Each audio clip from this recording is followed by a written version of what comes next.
Friends, आज हमारे बीच में ऑल इंडिया कांग्रेस कमेटी के जनरल सेक्रेटरी, मेंबर पार्लियामेंट और जम्मू कश्मीर के इंचार्ज डॉक्टर सैयद नासिर हुसैन साहब मौजूद हैं। नासिर साहब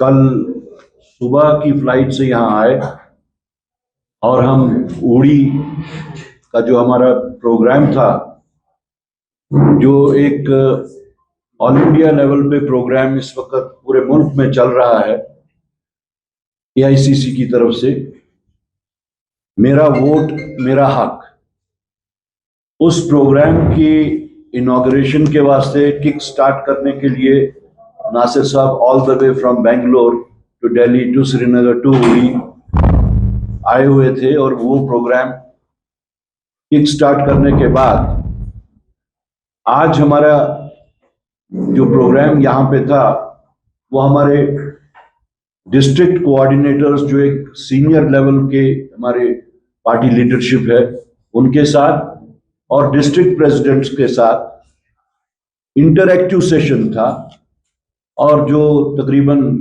2.5 घंटे चलता रहा।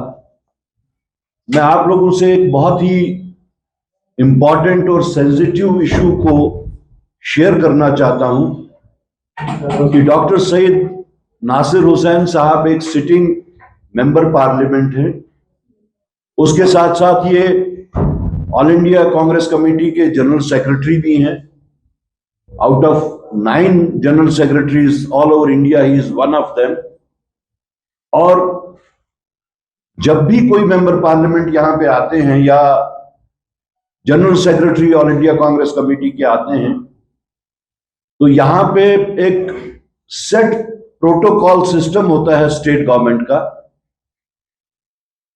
चाहे गवर्नर रूल हो, चाहे एलजीज एडमिनिस्ट्रेशन हो, या चाहे चुनिंदा सरकार, कि जहां तक प्रोटोकॉल का ताल्लुक है, मौजूदा सरकार, अब हम ये नहीं कह सकते बिकॉज ड्यूअल कंट्रोल सिस्टम चल रहा है, nobody knows who is responsible for what. It is for the first time we have seen that a person of his stature, his standing and his responsibilities,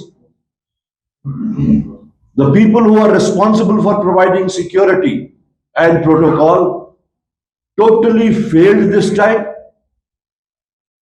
It has happened for the first time कि एक MP को गाड़ी तक provide नहीं की गई, sitting vehicle provide नहीं किया गया, सिंगल PSO एयरपोर्ट भेजा गया विदाउट एप्लीकेशन ऑफ माइंड कि वो सिंगल PSO किस गाड़ी में बैठेगा, because they did not provide the sitting vehicle. तो मुझे लगता है या तो इसमें एप्लीकेशन ऑफ माइंड की कमी है, या जो ऑफिसर इसमें इंचार्ज हैं उन ऑफिसर्स के साथ हमारे ऑफिस ने बाज़ाब्ता बात भी की, and he was on record to say कि हम MPs को सिटिंग व्हीकल नहीं देते। I don't want to count those MPs and non MPs belonging to BJP जो यहां पे आके ऐशो इशरत करते हैं उन सरकारी गाड़ियों में और सरकारी तौर। तो हमारे वास्ते ये एक बहुत बड़ा कॉज ऑफ कंसर्न है। It is a security lapse on the part of Jammu and Kashmir government, and we will take it up with Government of India as well as Government of Jammu and Kashmir, and those people who are responsible for this, who are held responsible for this, should be reprimanded and under rules they should be dead. आने वाले दिनों में पूरे जम्मू कश्मीर में इस programme को हम लोग चलाएंगे, लेकिन वोट चोर गद्दी चोर, हमारा वोट हमारा हक, इसके नाम से ये चला रहे हैं। और वैसे इसके पहले जो हमारी रियासत हमारा हक भी जो है हम लोग लगातार चला चुके हैं और आगे भी उस प्रोग्राम को चलाएंगे। लेकिन ये आखिरकार क्यों 75 साल के बाद में, 75-77 साल के बाद में आज इस नारे को फिर दोबारा देने की जरूरत पड़ी। पूरे ऑल इंडिया लेवल पे क्यों ये हम लोग चला रहे हैं, क्यों ये नारा दे रहे हैं? जैसा आप लोगों को पता चला, ये सरकार क्या क्या हथकंडे अपनाकर सरकार में बने रहने की कोशिश कर रही है। पहले हम लोगों ने देखा कि ये सीबीआई, ईडी और आईटी का इस्तेमाल करके इन्होंने सरकारें गिराने का काम किया। अब कर्नाटक की सरकार कैसा गिरी? 16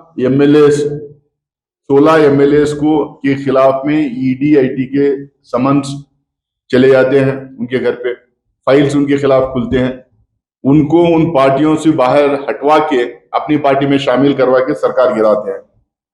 पार्टियों को इन्होंने स्प्लिट करवाया, नेशनल कॉन्फ्रेंस पार्टी स्प्लिट हो जाती है, शिवसेना स्प्लिट हो जाती है और महाराष्ट्र की सरकार गिर जाती है। इन्होंने इसी तरह से गोवा में अपनी सरकार बना ली डरा धमका के, मेघालय में अपनी सरकार बना ली, अरुणाचल प्रदेश में सरकार अपनी बना ली, बिहार में इसी तरह से करके उन्होंने अपनी सरकार बनाई। इसी तरह से हमारी सरकार कई सालों के बाद मध्य प्रदेश में जो आई थी, उस सरकार को भी इन्होंने ईडी, आईटी और सीबीआई के मदद और ताकत के साथ में इन्होंने अपनी सरकार वहां पे भी हमारी सरकार गिरवा के अपनी सरकार बनवा ली। तो इनको एकदम साफ है कि भारतीय जनता पार्टी और नरेंद्र मोदी जी अपने दम पे, अपने प्रोग्राम्स के दम पे, अपने डेवलपमेंट काम के दम पे वो सरकारें नहीं बना रहे, चुनाव नहीं जीत रहे। वो बात करें जो बोलते हैं सबका विकास, सबका साथ, सबका विकास, जो बोलते हैं सिर्फ महज एक नारा रह गया। सबका साथ, सबका विकास, सबका विकास सिर्फ एक महज नारा बन के रह गया। नौकरियां नहीं, पैसे जो बाहर से लाना था वो नहीं, किसानों की आमदनी बढ़ी नहीं, स्मार्ट सिटीज बने नहीं, हमारा पर कैपिटा इनकम बढ़ा नहीं, हमारा इंडस्ट्रियल प्रोडक्शन बढ़ा नहीं, हमारा एग्रीकल्चरल प्रोडक्शन बढ़ा नहीं, हमारे एक्सपोर्ट्स बढ़े नहीं, इन्वेस्टमेंट्स हिंदुस्तान में आए नहीं। लेकिन ये नारे जो दिए थे 2022 तक सबके घर पे छत रहेगी, 2022 इनका टारगेट था, 2022 चले गया, अब 2047 हो गया इनका टारगेट। तो ये टारगेट बढ़ा लेके चले जा रहे हैं, कुछ काम नहीं हो रहा। तो काम नहीं हो रहा तो लोगों को पता चल रहा है, उसके दम पे चुनाव जीत नहीं सकते। इसीलिए ये एजेंसीज का इस्तेमाल करके चुनाव जीतने का काम है, डरा धमका के अपनी पार्टी को मजबूत करने का काम इन्होंने किया है नहीं। तो ये स्टेटहुड की लड़ाई हर आपदा से हम जोड़ के देखना चाहते हैं, हमारे राइट से जोड़ के देखना चाहते हैं, और हमारे यहाँ के लोकल लोगों के जो नेचुरल राइट्स हैं, जो ह्यूमन राइट्स हैं, जो पॉलिटिकल राइट्स हैं, इसके साथ हम इसको जोड़ के देखना चाहते हैं। आने वाले दिनों में हम लोग हमारी रियासत, हमारा हक को भी जो है पूरी तरह से गांव-गांव तक, घर-घर तक उसको ले जाने की कोशिश करेंगे। हम लोग बहुत सारे चीजें डिमांड किए हैं, उसमें खासकर हम लोगों ने ये कहा है कि हमारे मैंने भी ट्वीट किया था, हमारे लीडर्स भी दिल्ली में भी बोले, यहाँ भी बोले, इमीडिएट कंपनसेशन देना चाहिए, जो इमीडिएट कंपनसेशन देना चाहिए, बहुत कॉम्प्रिहेंसिव देना चाहिए कि यहाँ पे 2-2.5 हजार करोड़ का नुकसान हुआ है, मात्र सिर्फ 209 करोड़ दिया गया है। बिल्कुल एक मजाक है, जम्मू कश्मीर के लोगों के साथ एक मजाक है। तो फुल फ्लेज जो है, जितना नुकसान हुआ है उसका एनालाइज करके, हिसाब किताब करके उतना कंपनसेशन देना चाहिए। केसीसी लोन्स का वेवर होना चाहिए, सॉफ्ट लोन्स को रिवाइव करके उसको इंट्रोड्यूस करके रिवाइव करना चाहिए। डेडिकेटेड रेलवे कार्गो सर्विस जो कश्मीर के फ्रूट ग्रोअर्स के लिए करना चाहिए। एक्स्ट्रा ऑर्डिनरी मेजर्स जैसा आर्मी असिस्टेंस है और भी एजेंसीज का असिस्टेंस लेके ये रोड ब्लॉक्स जो होते हैं उसको क्लियर करना चाहिए।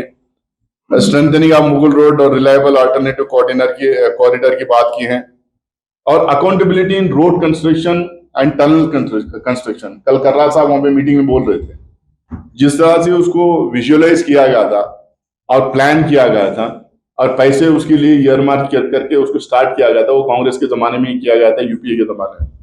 उसके एग्जीक्यूशन जिस तरह से किए, जितना करप्शन उसमें हुआ है, जितनी धांधली उसमें हुई, उसके वजह से जो है आज इतना वीक कंस्ट्रक्शन उसका हुआ है। आज उसे हम लोगों को प्रॉब्लम फेस करने की जरूरत है, उसमें भी इंक्वायरी होना चाहिए।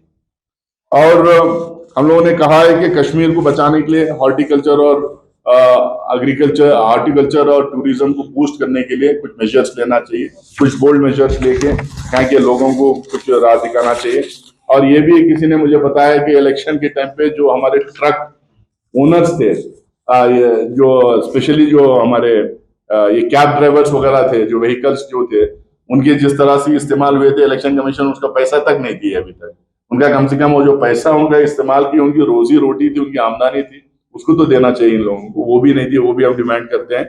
और बहुत सारा चीज है, हम सारी चीज स्टेटहुड से हम इसलिए कनेक्ट करके दे रहे हैं क्योंकि ये बेसिक हक है किसी भी सिटीजन का। इस लड़ाई को हम जारी रखेंगे और वोट चोरी वाला पैगाम घर घर तक पहुंचाने की कोशिश करेंगे। बहुत बहुत शुक्रिया आपका। सवाल है ये इसी से रिलेटेड जी।